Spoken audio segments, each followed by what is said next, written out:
નથી એવું નથી. બીજે બોલે બહુનામી ઘટોઘટ વ્યાપી રહ્યા સ્વામી, પણ જુક્તિથી તમે જોઈ લો અંતર્યામી.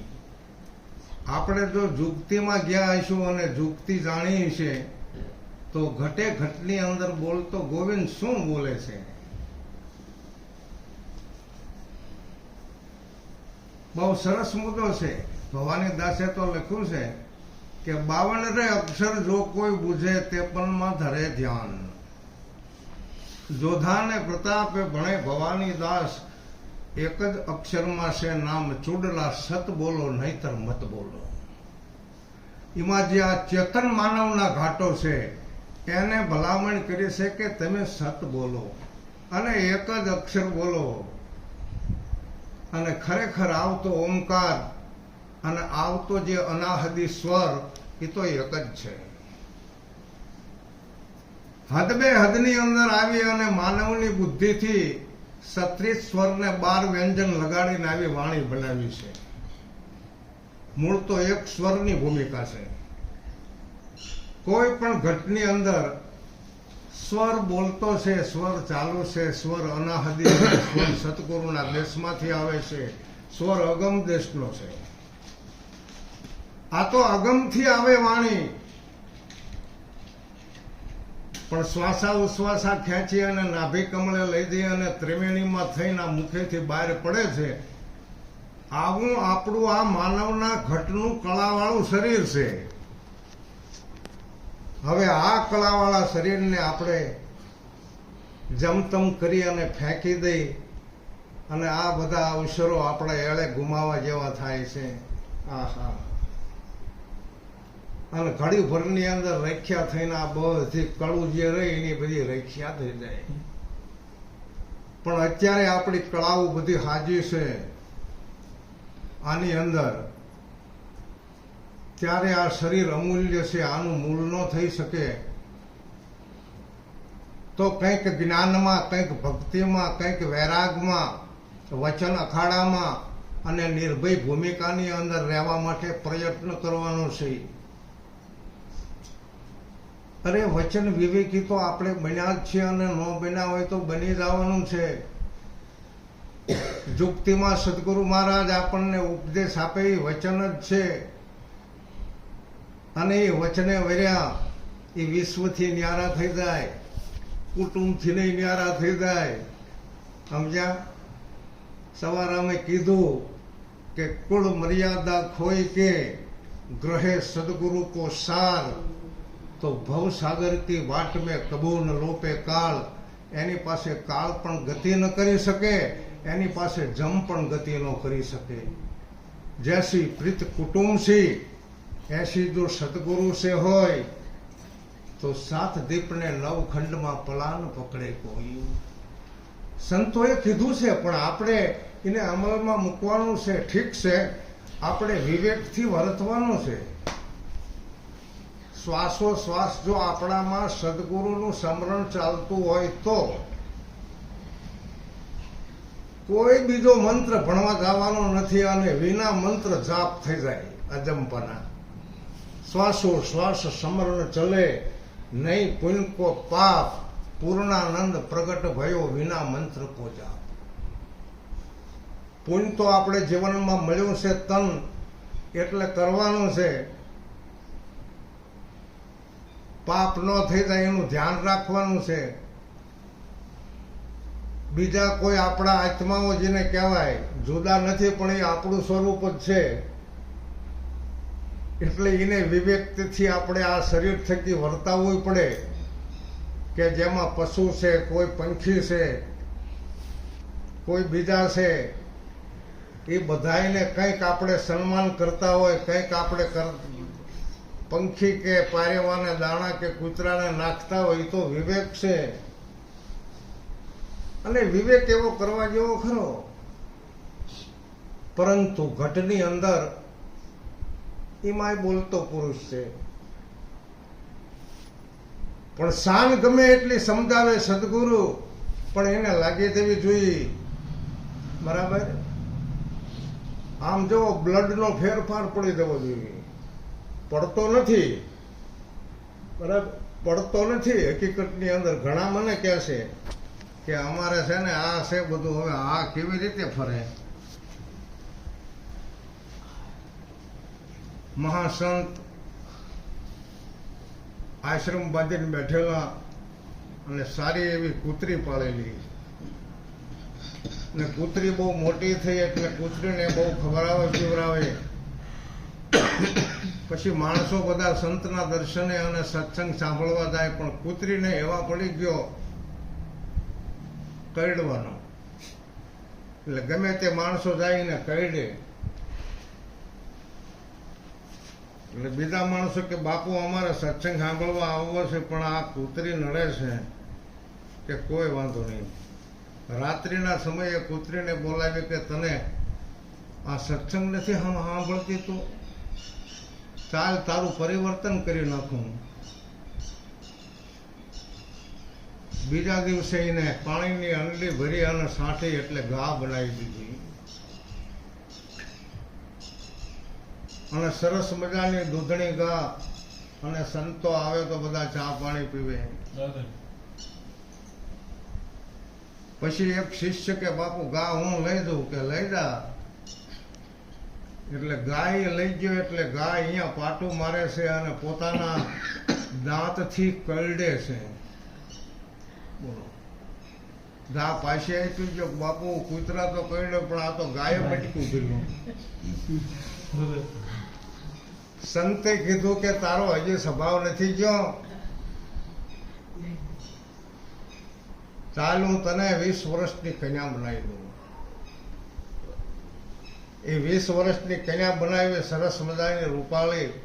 અને કોઈ રાજા આવ્યો સત્સંગ સાંભળવા, અને રાજાએ વાત કરી એટલે કે સારું, મારી દીકરીને તમારી સાથે લગ્ન કરાવું છું.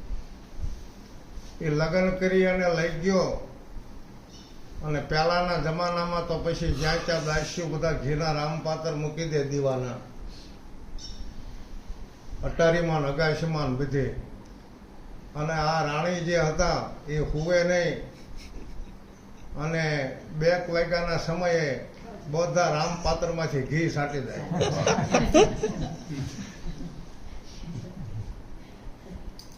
અને પછી રાજાને ખબર પડી કે આ રાણી તમે નવા લાયા, એ તો બધા કોળિયાના ઘી છાંટી જાય. એટલે રાણી પાછા મૂકવા જાય છે બાપુ પાસે કે આલ્યો આ મારે ન જોઈએ. કે કાં કે આમ છે. હવે આ જે મહારાજ હતા એમને ખબર કે આ કોણ છે. પછી એને રાણીના રૂપમાં કીધું કે તને આટલા આટલા મેં દાખલા બતાવ્યા, આટલા આટલા તને અનુભવ કરાવ્યા, આટલા આટલા તારા અવતારો બદલાયા, પણ તોય કે તને સમજણ નથી આવતી કે હવે તને શું બનાવવું. બરાબર. પછી હતી એવી ને એવી બનાવી દીધી, પણ આ કરડવાનું બંધ કરી દીજે. કે એટલે કહેવાનો ભાવ કે આપણને મળેલી કાયા, આ કાયા છે સરસ મજાનું સાધન છે. ઘણી વખત આપણા સત્સંગની અંદર આવે છે કે સાધનને સાધક બનાવવું. આપણને કંઈક થાય એટલે ચિંતા થાય. લાલદાસ બાપુનો શબ્દ છે કે ચિંતા કરતા ચિંતન કરવું. કારણ કે સાધન છે ને એ ચિંતન કરી શકે તો એ સાધક બની શકે. સાધન એટલે આપણું શરીર. અને તમે આગળ જુઓ મહાપુરુષોના સાધન. બરાબર. અરે એવું સાધન બનેલું છે કે એ ઋષિ મુનિના હાડકાથી કોઈ અસુરોનો નાશ થતો, અને ગાયોને મોકલી અને માંસ ચાટે અને એના હાડકાના શસ્ત્રો બનાવવામાં આવ્યા હતા. અને એ હાડકાથી જે નહોતા મરતા અસુરો એ હાડકાથી મરતા. આવો ઇતિહાસ પડ્યો છે. આવું સાધન છે. સાધન સાર વિચાર અજંપા જાણી, ભવસાગર તરવાની આશે નિશાની. આપણને આ શરીર મળ્યું છે એટલે શરીર કંઈ નથી એવું નથી. બરાબર. ભવસાગર તરવાનું છે, સાધન સિવાય તરાય.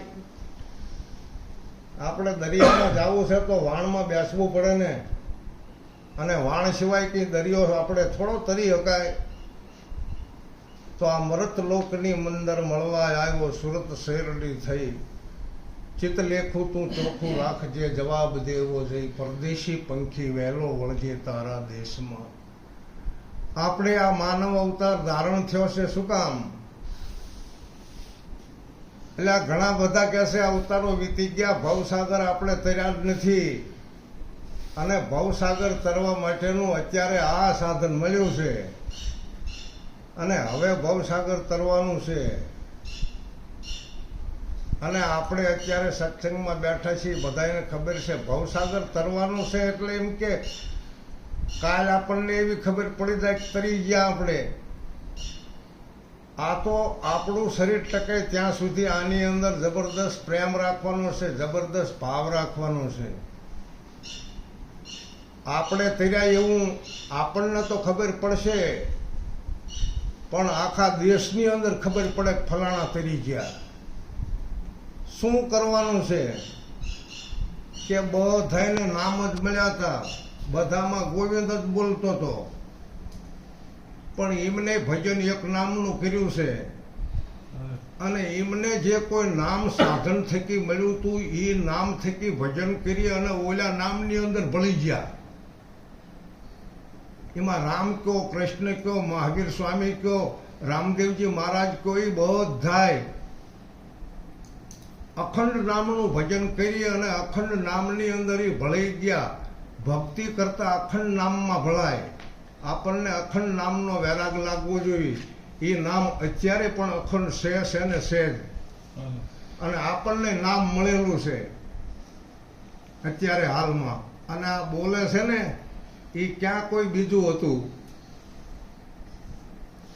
તો આપણા નામને ઓલા નામની અંદર ભેળવવા માટે શું કરવું કે આપણી પાસે જ્ઞાન હોય, ભક્તિ હોય, વૈરાગ હોય, શીલ હોય, સંતોષ હોય, પરમારથી કામ હોય, ધ્યાન હોય, ધારણા હોય. ઘણા બધા ના પાડતા હોય, બરાબર, ટૂંકમાં વર્ણન કરતા હોય કે આવું કંઈ કરવાની જરૂર નથી ને આમ છે ને તેમ છે ને. એટલે એમ નથી, બરાબર. આ જગતની અંદર તો ઘણા બધા પ્રકારના માણસો હોય, પણ મને મારા ગુરુ ક્યાંય જ હાસું છે, મારે બીજાનું ક્યાં સાંભળવું છે, બરાબર. ઘણા એવા છે મહાપુરુષો કે તમે ભલે ગમે તે કહેતા, પણ મારે તો મારા ગુરુના કીધેલાના રસ્તે હાલવાનું છે. અને એવો સદગુરુની ભૂમિકા વાળો કોણ હોય કે જેને અવળો રસ્તો બતાવ્યો હોય?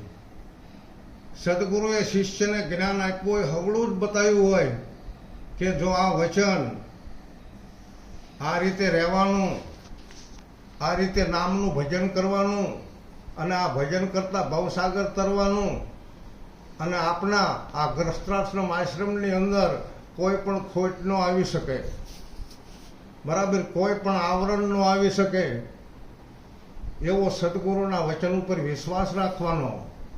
સદગુરુના વચન ઉપર, પોતાના ગુરુના વચન ઉપર વિશ્વાસ રાખવાનો. નહીતર તો બીજા ઘણા બધા હોય. સબરીને કેટલાય સાધોડા મળતા. સબરી કે ભાઈ મને તો મારા ગુરુ માતંગ ઋષિ મળ્યા છે, એમને કીધું છે કે બેટા ભજન કરજે રામનું અને તારા ઘરે રામ આવશે. પછી ઘણા બધા કહે કે ગુરુ તો કઈ ગયા છે, રામ તો આવે નહીં, તારે આટલા બધા વરસ થઈ કાલે હવે મરીએ જઈશ. તમે ચાલ્યા જાઓ, તમે ચાલ્યા જાઓ, મને વિશ્વાસ છે મારા ગુરુના વચન ઉપર. અંત સમય સુધી કેટલો વચનનો વિશ્વાસ છે એ જોઉં. અને રામ પૂછતા પૂછતા આવે, માતા સબરીનો આશ્રમ કયો? સબરી કે મારું નામ જ સબરી છે. તમે કોણ છો? કે અમે દશરથ નંદન અયોધ્યાના રાજાના દીકરાઓ છીએ. મારું નામ રામ છે ને મારો નાનો ભાઈ લક્ષ્મણ છે. હા, આપણે અત્યારે એવો કોઈ ભાસ નથી લાવવાનો કે આપણા ગુરુના ભય હોત હોય, આપણા ગુરુના ઘરેથી નહીં હોય, આપણા ગુરુના બીજા હગાવાલા હોય, એટલે આ બધું હોય, પણ આપણે તો શાના ઉપર વિશ્વાસ છે? એમ સબરીને કે મારો નાનો ભાઈ છે. કે રામ તમારે ભયો એવું નથી કીધું? હા ને, પગમાં પડી ગયા કે આવી ગયા રામ, આવી ગયા રામ, આવી ગયા રામ, નાચવા માંડ્યા. ઋષિ મુનિઓ પેલા થઈ ગયા. સબરી રામ આવ્યા એટલે નાચવા માંડી છો ને? કે એટલે નથી નાચતી. તો મને તો મારા ગુરુના વચન ઉપર વિશ્વાસ હતો ને મારા ગુરુનું વચન આજ સત્ય પડ્યું. તો વચન વચન કી મેર હે વચને ભયો પ્રકાશ. જો વચન વચન કી મહેર હે વચને ભયો પ્રકાશ. વચન 14 બ્રહ્માંડમાં રમી રહ્યું, વચન કોઈ વિરલાની પાસ. તો આપણે વિરલા બની અને વચન એ જ દીવો છે. આ દિલમાં ભલે નાશવંત શરીર છે, પણ આ દિલમાં વચન એ જ દીવો છે.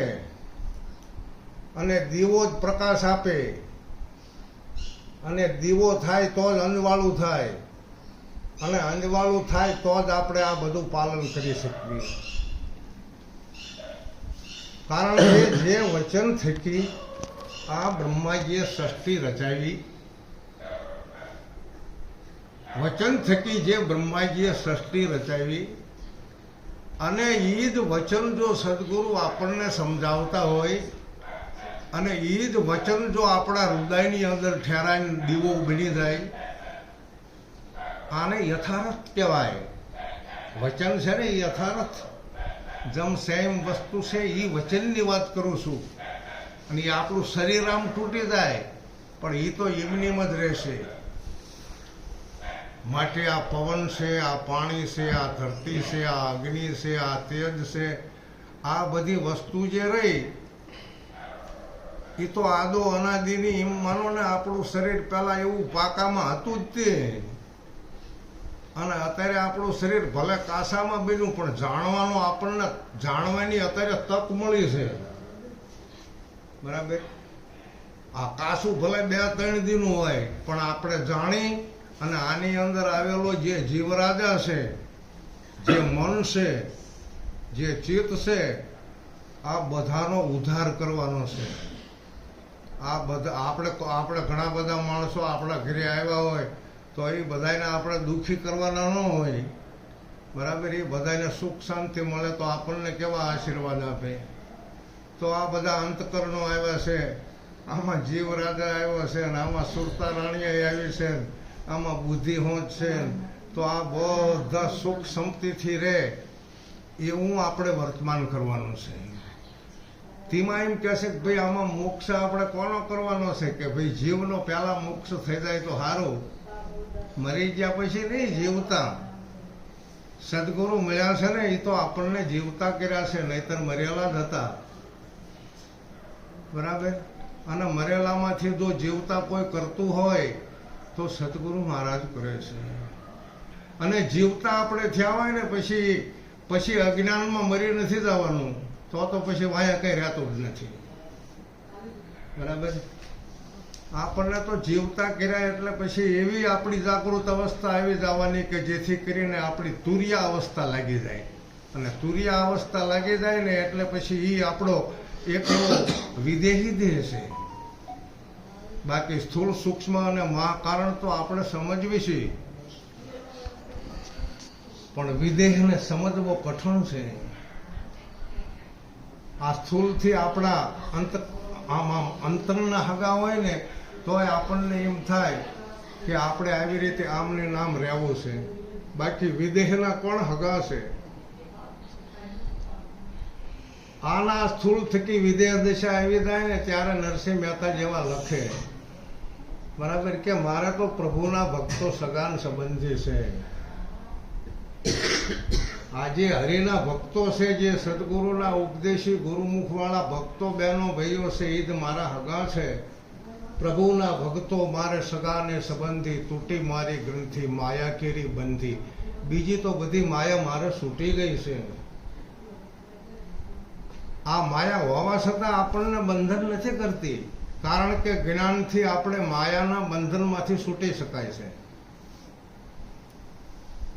માયા આપણને બંધનમાં નથી લઈ દેતી, આપણે માયાના બંધનમાં પડવી છે. તો માયાના બંધનમાંથી છૂટવું હોય તો છૂટી શકાય છે. એ આપણી પાસે જ્ઞાન છે, સદગુરુ મહારાજે આપ્યું છે. સદગુરુ મહારાજ કહે છે કે આ બધું શું છે, પણ સમજાય એના માટેનો આ મુદ્દો છે. બાકી તો બીજું બધું કોને કહેવું? એટલે આજના ગુરુવારના સત્સંગ સભામાં જે કોઈ 2 શબ્દોની રજૂઆત કરી મેં ને આપણે સાંભળી બધાએ મજાથી. ખૂબ ખૂબ ધન્યવાદ છે. બોલો સદગુરુ.